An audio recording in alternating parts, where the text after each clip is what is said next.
नमस्कार मित्रांनो, आज आपण जाणून घेणार आहोत मराठी भाषा दिनाचा इतिहास। मराठी भाषा दिनाची सुरुवात कशी झाली, 27 फेब्रुवारी हीच तारीख का निवडण्यात आली, या व्हिडिओच्या माध्यमातून आपण जाणून घेणार आहोत।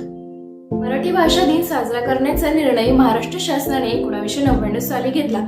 हा दिन साजरा करण्यामागचा मुख्य उद्देश असा होता की जागतिकीकरणाच्या वाढत्या प्रभावामुळे शिक्षण, व्यवसाय, प्रशासन यामध्ये इंग्रजी भाषेचे प्रमाण झपाट्याने वाढू लागले होते। त्यामुळे नवीन पिढीमध्ये मराठी भाषेची गोडी निर्माण व्हावी, मराठी भाषेचे वाचन, लेखन हे नवीन पिढीने स्वीकारावे म्हणून मराठी भाषा दिन हा प्रशासनाने अधिकृतपणे जाहीर केला।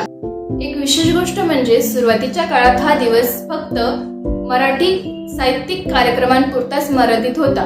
मात्र पुढे जाऊन शाळा, महाविद्यालये आणि विशेष म्हणजे परदेशी मराठी मंडळात देखील हा दिवस साजरा केला जाऊ लागला।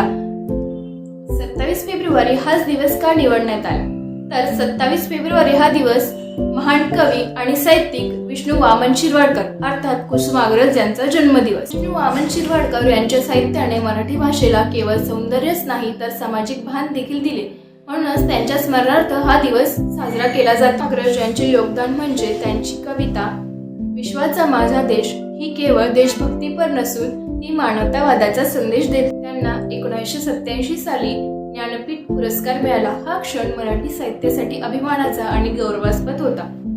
विशेष म्हणजे त्यांनी दलित व वंचित समाजाच्या प्रश्नांवर प्रभावी लेखन केले, त्यामुळे त्यांची भाषा ही साहित्यिक न राहता सामाजिक चळवळीचे भान बनली।